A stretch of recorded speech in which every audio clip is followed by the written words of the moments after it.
Welcome to Love Lies Chronicles. Support the channel by liking, commenting, and subscribing.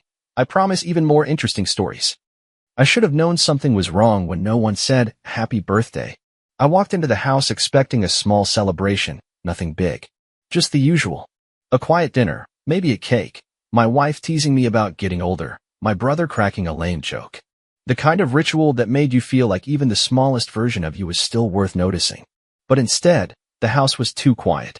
Not the comfortable kind. The waiting kind. The loaded kind. They were all sitting in the living room. My wife, my parents, my sister. Even my younger cousin who never showed up unless there was a barbecue or a reason to borrow money. Nobody smiled when I came in. No one moved. Just this weird silence that made my heartbeat slow down in confusion. "Hey," I said carefully, setting my keys on the entry table. "Everything okay?" My wife stood up first. She always did when she wanted control of a room. "Sit down," she said. "We need to talk." Those 4 words. I don't think anything decent ever follows them. I glanced at my father, who couldn't look at me. My mother stared straight ahead, arms folded. My sister rolled her eyes like this was already a done deal. It felt like an ambush. Because it was. I sat. She didn't wait. "We've all been talking," she said, folding her hands like she was reading from a cue card.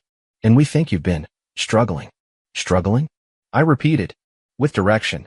With purpose. With providing. That was her tone. Calm. I see. And somehow worse than if she'd screamed at me. She sounded like she was telling me the weather forecast. "We're not doing this now," I said, trying to smile, trying to pull it back to normal. "It's my birthday, remember?" That's when my sister laughed under her breath. One of those dry, half-snorted chuckles that makes it clear she didn't think I'd still be clinging to that fact. "Exactly," she said. "That's what makes this harder." Harder for them, apparently. I looked around. Still no one moved. No gift. No card. No dinner.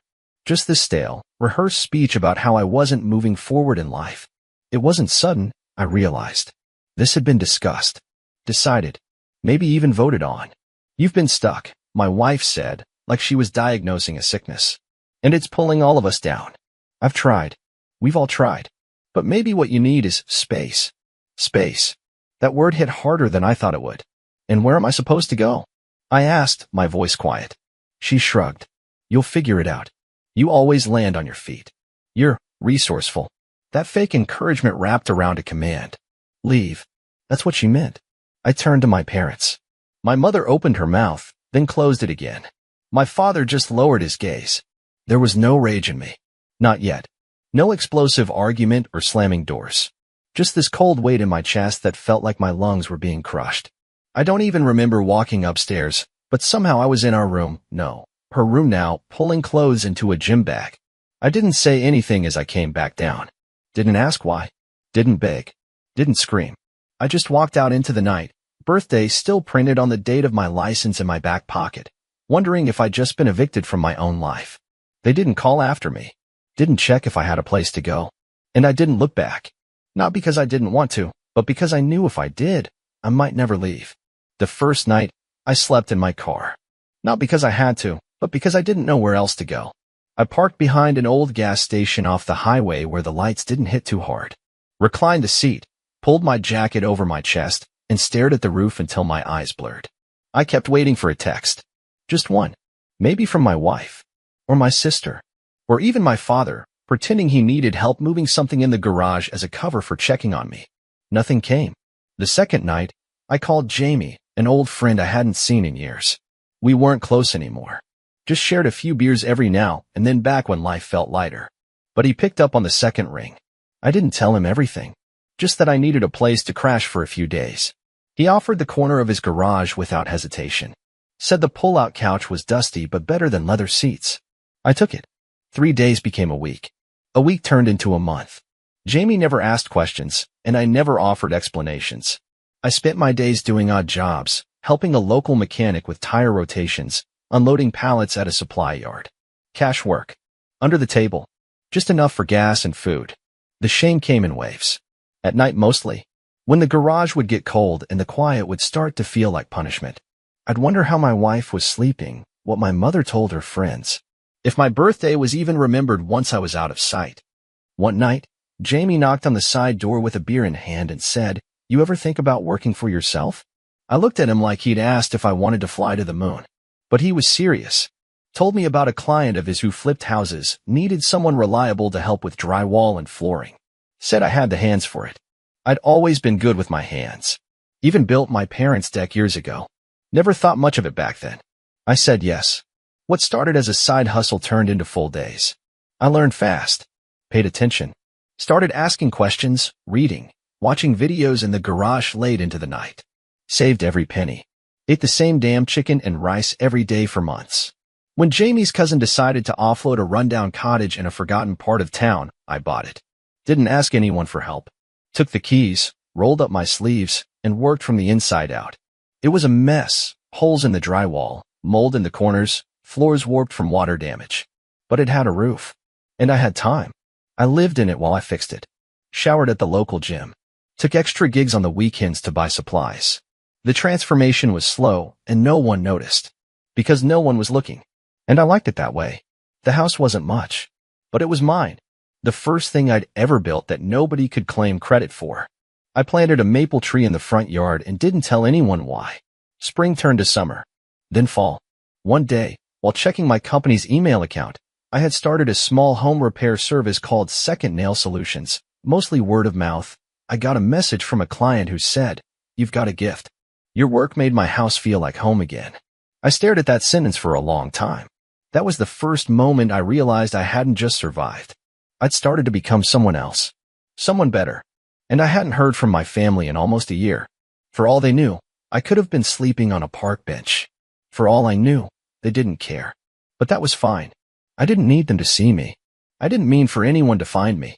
Success wasn't something I broadcast. There were no ribbon-cutting ceremonies, no flashy announcements. Just a quiet grind, a company built from calluses, and a growing list of clients who paid on time and recommended me twice. Second Nail Solutions wasn't a corporation. It was a truck, a toolkit, a man with a clipboard and a sense of follow-through. But word of mouth spread like wildfire in a town starving for reliability. Fixer-uppers. Kitchen remodels. Foundation issues. I said yes to everything. 6 months after I bought the house, I had my first full-time employee. By the next spring, I had 5. And still, no one from my family knew. Not until that supermarket run. I had just grabbed a few things, some meat, coffee, a 6-pack of the same beer Jamie and I used to drink in his garage when I ran into Emily. My cousin. The same cousin who sat stone-faced on that birthday ambush, nodding along like I was some stray animal overstaying his welcome. I almost didn't recognize her. She still wore that same expensive perfume. The kind you could smell 2 miles over. "Oh my God," she said, blinking like I was a ghost. "Nathan?" I forced a smile. "Hey." Her eyes scanned me up and down. I wasn't dressed fancy, just a clean work shirt with my company logo stitched on the chest, but I guess it was enough to tip her off. I looked established. Different. Definitely not sleeping in anyone's garage anymore. "Wow, you look good," she said, like it surprised her. We made small talk. She asked what I'd been up to. I gave vague answers. Said work was steady. Life was peaceful. That was all she needed to hear. By the next day, my mother was calling me. Her number flashed across my screen like some ancient relic I never thought I'd see again. I didn't answer. But then came the texts. 1 from my father. 2 from my sister. A photo from my wife of our old dining table. "Remember this? We should have a dinner again soon." And just like that, they were back. A week later, I got a call from Emily inviting me to a family lunch. Nothing formal, just a get-together. Said everyone would be there. Said they missed me. I went. Curiosity, I guess. Or maybe I needed to see their faces, to see if they remembered what they did. It was cordial. Too cordial. My mother hugged me like I'd just come back from war. My father said he always knew I'd land on my feet. My sister asked if I still liked lemon meringue pie. And my wife, she just smiled. Wore that practiced expression she always used at church or in front of people who mattered. She touched my arm, laughed too hard at nothing, leaned in and whispered, "You know this is your home, right? What's yours is ours." That was the first time I heard it. Family property. She said it so casually, like she'd been waiting to say it all along. Later that week, I got a call from my brother-in-law. Wanted to know if I needed help expanding the business. Said we should sit down and discuss future strategy, for the family. I said I'd think about it. Instead, I poured a drink and watched the sun set from the porch of the house they'd all forgotten existed. They didn't miss me. They missed the idea of me. The story they could now rewrite with themselves in it. The man they threw out was gone. But the man who replaced him? He was watching, listening, planning. I didn't tell them much. Just enough to keep them comfortable. I let them think I was flattered by the sudden attention, surprised but grateful to be welcomed back. I brought a bottle of wine to my parents' house for Sunday dinner. I nodded when they floated ideas about how we can all build this together. I even smiled when my sister said, "It feels like we're a real family again." But inside, I was taking notes. Quietly, precisely. They didn't realize I recorded things now. Not for fun. Not out of spite. But because I learned the hard way, when people try to rewrite history, it helps to have receipts. At dinner one night, I set my phone on the table with the screen dark and the mic live. Just a precaution. That night, they really performed. My wife led the conversation with that practiced warmth. Nathan built his company from nothing, but it's all thanks to the foundation we gave him. This house, this family, it made him who he is. My mother chimed in, "It's part of our legacy now." The Wilkins name, this is our legacy company. Legacy. They had a word for it now. A way to package it. My father even said, "We should talk about estate planning." That new place he bought, it sits on what used to be Grandpa's hunting routes, doesn't it? Maybe we can get it included in the extended family land listing. That was the moment my stomach turned. They weren't just rewriting my story. They were trying to reclaim it. The next week, I confirmed what I feared. I contacted a paralegal I knew from a client job, asked if she could check on any public land or inheritance filings. A few days later, she sent me copies of county clerk requests. My name, my property, listed in a request titled, Family Ancestral Registry, Wilkins Holdings, filed by my sister, co-signed by my wife. They were literally trying to tie my house, the one I bought with my own scraped-together money, to a family trust they'd never once mentioned before. They'd listed it as a historic estate asset.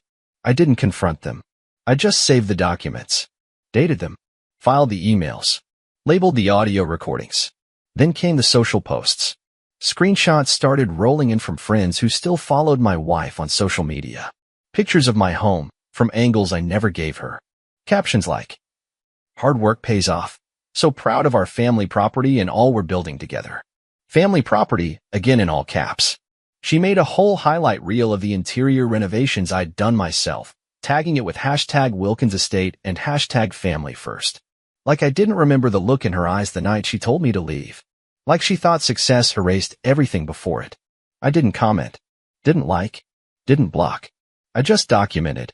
Because that's what this had become, a case file. A trail of carefully packaged lies, wrapped in soft voices and fake embraces. They thought I was back in the fold. They thought I was theirs again.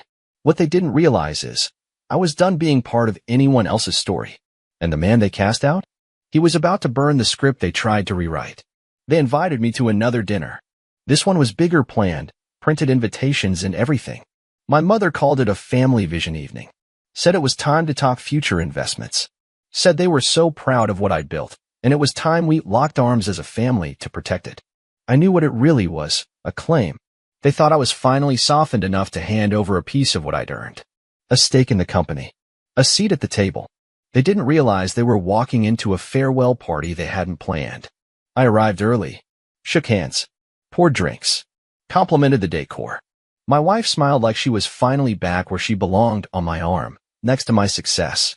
My sister raised a toast to rebuilding what matters, to family property, to us. I let them talk, let them lay out their vision. My father even pulled out a folder labeled Family Share Plan, with sections marked for my siblings and a clause assigning long-term voting rights over major company decisions to be handled collectively. They had it all mapped out. That's when I stood. "Before we move forward," I said, "there's something I want to share." I reached into my coat pocket and pulled out an envelope. Inside were printed documents. Real ones. Not dreams. "The company," I said slowly, "is no longer in my name. It belongs to a trust." I passed the papers around. They looked confused, then stunned. "It's an irrevocable trust," I continued, voice even. "Filed 3 months ago. Structured for protection. No one in this room is listed as a beneficiary. Not even me. It's owned and managed independently for the company's future operations. Nobody touches it. Not even blood." Silence. My sister flipped through the documents like she was searching for a typo. My father leaned back, jaw tight. My mother blinked like she couldn't process it. Then came my wife's voice, low, defensive. Why? Why would you do that without talking to us? You lost that, right? I said. The day you threw me out like I was in your way. On my birthday. Her expression shifted from confusion to realization to fear. I reached into my coat again, pulled out another envelope. This one's for you. She stared at it. Divorce papers, I said gently. You'll be served formally by the end of the week, but I wanted you to hear it from me. This was over a long time ago. You just didn't know it. You're serious? She whispered, almost laughing like it was a joke. I nodded. Completely. I looked around the room. At every face that once told me I was a burden. Every voice that stayed quiet when I was thrown out. Every hand that now tried to reach into something they didn't help build. I came tonight to say thank you, I said, grabbing my coat. That night, the night you all decided I wasn't enough, might have been the best thing that ever happened to me. No one moved. No one said a word as I walked to the door. I paused once, not to look back, but to breathe it in. The smell of comfort that had once blinded me. The kind of safety that wasn't real. Then I opened the door and left. And I never went back. But there was another path I could have taken. If I had stayed that night, if I had argued, begged, tried to convince them I still belonged, I might still be sitting in that house, carrying the weight they dumped on me. Maybe they would have let me stay, sure. But I'd be less than a man. Just a tolerated presence. Quiet. Bitter. Resigned. I'd be repairing their roof instead of building my own future. I've often imagined a different outcome, one where I believed their second chance. If I had taken their hugs and their fake smiles at face value, if I had believed that dinner meant redemption, I would have handed over everything. Bit by bit, they would have drained me. One family project at a time. My wife would have found a way to get her name on the deed. My sister would have convinced me to co-sign something. And one day, I'd wake up and realize the house I rebuilt had someone else's name on the mailbox. They wouldn't just have taken my company. They would have taken me. But they didn't. Because I left. And I remembered what they all forgot. You can only call something family property if you stayed to build it. They didn't. And that's the difference. Dear listeners, please share your thoughts in the comments, and do not forget to like, share, and subscribe to the channel.